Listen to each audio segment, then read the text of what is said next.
Mwiriwe neza, tugiye kureba ukuntu twashanya aka kabati muri Solidwork. Turabona ko ari akabati keza umuntu ashobora gushyira ahantu hatandukanye, urugero nko muri geto cyangwa se muri salo ahantu. Turabona ko ari akabati kameze neza cyane.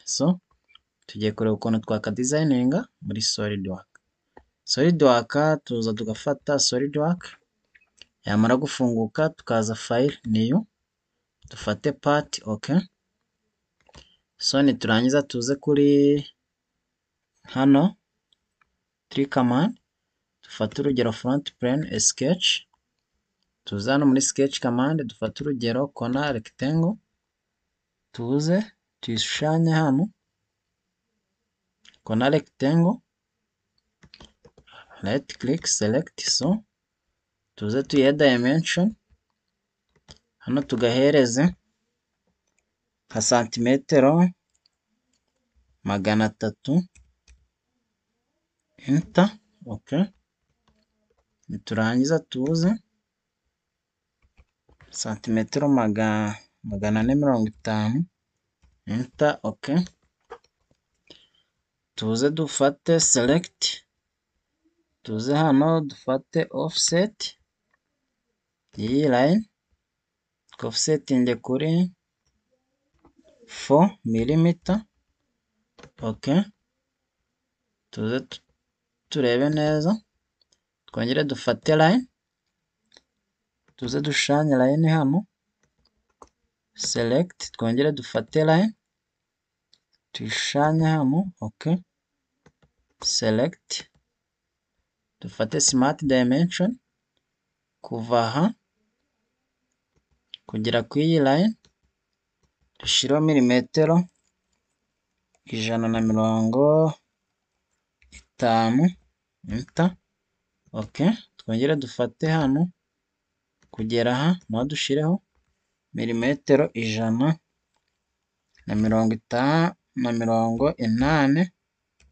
enter OK. Select, tuze dufate n'izi line nazo tuzikorere offset, uyu n'uyu uri hano then OK. Tuze dufate zoom, tuzuminge hano, dufate trim, kano tugakatinge, tuze no ku iyi side naho tuzuminge hano, zoom to fit OK. Iyi nayo tuze tuyikatinge, Ctrl Z back OK. Ni ukuvuga ngo aha uyu murongo hano nawushushanyije ahatariho, ushobora kumanza nawe ukatinga OK.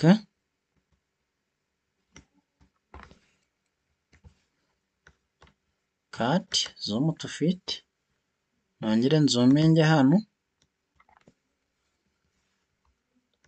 nze mfate line nyishushanye hano, ize nyifatire kuri uyu murongo w'imbere, select OK, mpite nkora offset y'uyu murongo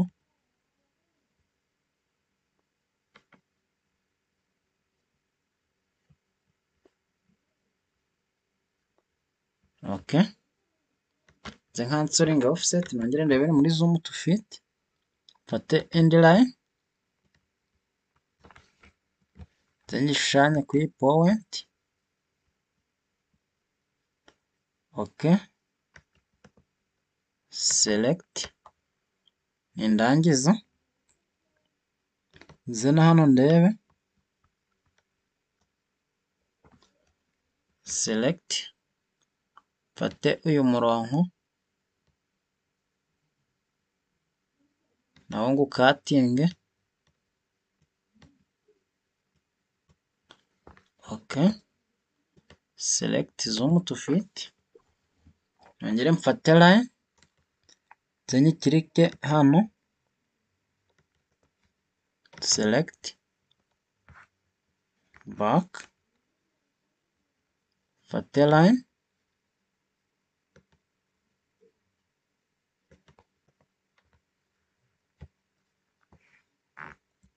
okay,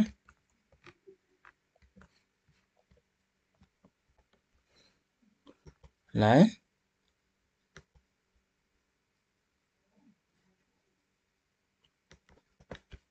select, nze kuri offset, iyi line na offset ndi kuri milimetero enye, okay, so nshiraho na dimension kuva aha kugera aha, nshiraho milimetero 166, enter, okay, so nindangiza nze nzuminge hano,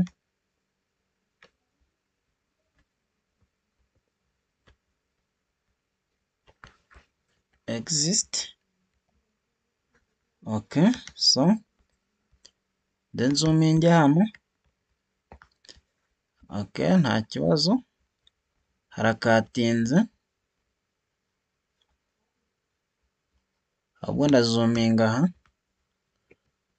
escape, trim entity, hano mpakate, okay, zoom to fit, nongere nzuminge ku iyi side, escape, mfate trim entity, triminge kariya, control z, okay, zuminge hano, trim entity, kano nako ngakate, okay, nindangiza ngaruke, zooming, then mfate zoom to area, zoominge ku iyi side, nako ngatriminge, okay, zoom to fit, yes, nindangiza nze nemeze sketch, nze hano mfate center line, nikirike ngende hano muri origin, okay, so ubu ngiye gukora mira ya kano kose, ndaza nga selecting iyi sketch,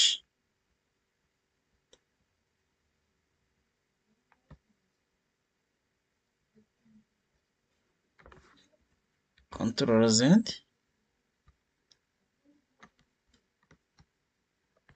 yes, select, fate mirror,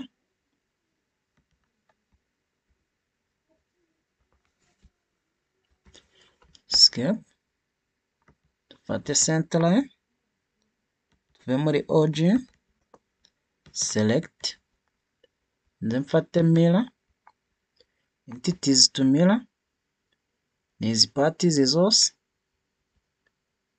zoom to fit, line, izi line zose ngende ndaziselectinga,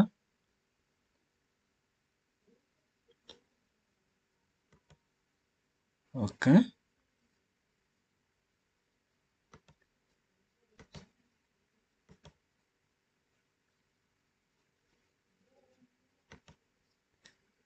yes,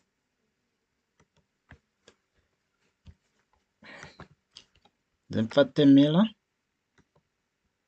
okay, kugira bigende neza, select, manze mfate uyu murongo n'uyu n'aka, ngende selecting line by line, kugira naza kugira umurongo nibesha, zoom to fit, nongere nzuminge ku iyi side, mfate uyu murongo n'uyu, zoom to fit, nongere nzuminge ku iyi side, mfate uyu n'uyu n'uyu n'uyu, zoom to fit, ubwo hasigaye iri hano, nonze nkore zoom to area, then mfate uyu n'uyu, okay, n'uyu uri hano, zoom to fit, ndabona ko imirongo yose yabaye selected, hano mirror about, ni ya line nashushanyije, then ndebere muri zoom to fit, ndabona ko ka kantu kabaye mirror, okay, nindangiza nze nemeze, okay, so urabona ko kabaye mirror, then nze hano feature command extrude boss bell, nze miringe kuri distance ya milimetero 150. Okay, so nindangiza nze nemeze hano. Yes, urabona ko nabonye udupiyese tubiri, nongere ngaruke muri zoom to fit. Okay, so nongere nze mfate front plane sketch.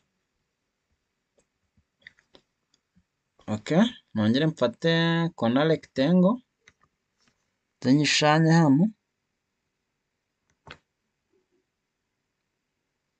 corner rectangle select, nongere mfate line nyishanye ngende hano muri origin select. Okay, nze mfate offset entity, iyi offset njye kuri 4. Yes, n'uyu murongo urimo offset nawo kuri 4. Okay, so nindangiza nongere mfate line manze nzuminge, zoom to area, hano ndashanya kugira mbe mpareba neza. Okay, mfate line hano select, nongere nze mfate indi line ikirikeho select. Okay, so nongere ngaruke kuri offset y'iyi line n'iyi line. Okay, so nindangiza nze mfate zoom to area hano, koresha trim entity, kano ga triminge kavemo. Okay, nongere ngaruke zoom to area hano, aha naho nze mpa trimming. Okay, ngaruke zoom to area hano, nako nga trimming. Okay, nongere nze ku iyi side zoom to area, naho nze mpa trimming. Okay, nze ku iyi side naho mpa zooming, naho mpa trimming. Yes, nongere zoom to fit, nze ku iyi side ya hano, naho nze hano nkore trim, then zoom to fit, mfate smart dimension kuva hano, zoom to area kuva ku iyi side, nze mparebe neza ku iyi side kugera ku iyi, nshireho milimetero 30. Okay, nze mfate ku iyi side yo hirya, naho mfate zoom to area, naho kuva ku iyi side kugera ku iyi, nze nshireho milimetero 30. Enter. Okay, so ngaruke zoom to fit, ninsoza nze hano muri feature command mfate extrude boss bell. Okay, so nongere ndebere zoom to fit, extrude boss bell, aha nshaka no kureba muri isometric. Yes, then kaza. Okay, urabona ko ka kabati kanje ntangiye kukabona. So nindangiza nze ku iyi back side y'inyuma, nze nzuminge hano. Okay, escape, mfate iyi side sketch. Okay, nze mfate corner rectangle nyushushanye mpereye hano,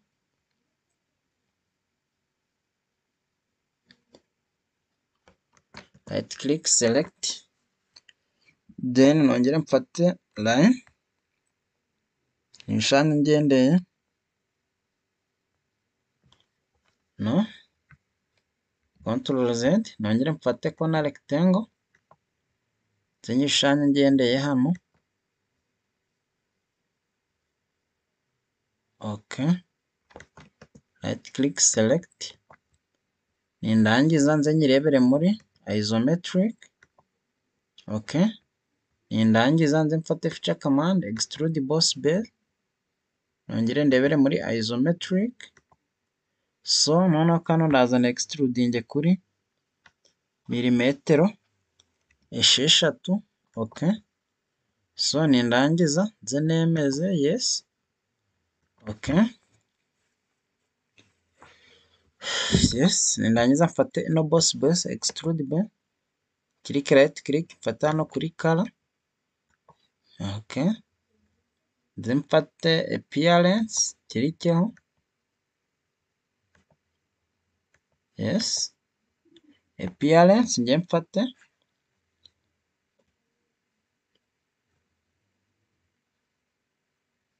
appearance, ndazamo hano mfate paving, stone paving. Okay, nge icyo nkeneye ni architecture, marble cyangwa se fruitile ceramic. Genda fata limestone, gende ndareba utugaragara neza. Okay, so mfate kano gakirikeho, nindangiza nze nemeze yes. Okay,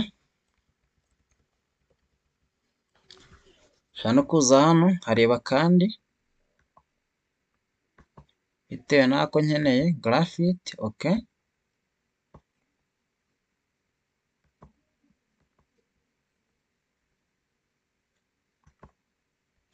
graphite yes.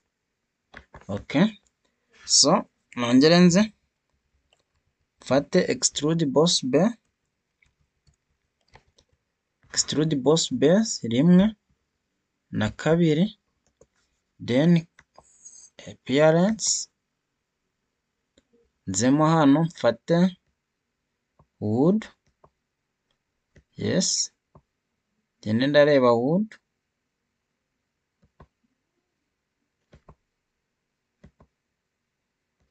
Types of wood. Okay,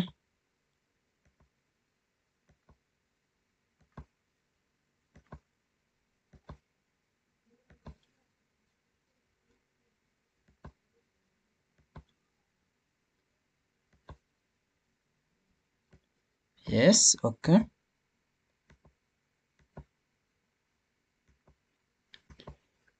then okay, so turabona ko ka kabati kabonetse.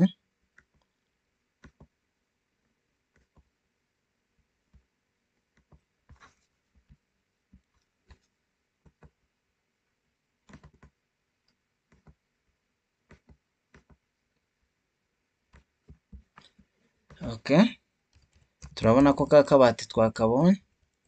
So nindangiza nze hano muri mfate iyi face sketch, nze mfate corner rectangle, settingemo screen. Okay, right click select, nze muri feature command extrude boss base, nyihe 12 thickness. Okay, so hano outward iyi degree ishire wenda kuri 5. Okay, so nindangiza nze nemeze yes. Nze nyifate nyikirikeho color, nyihe green color. Okay, so turabona ko ni ekara ndi gusetinga. Yes, ubwo icyo ngiye gukora ngiye kwerekana ko ari ekara. Ndaza muri render tool, mfate render tool, edit decay. Okay, nze nyi browsing bitewe nuko mba narayisevinze nyisakira muri picture, njye muri screenshot,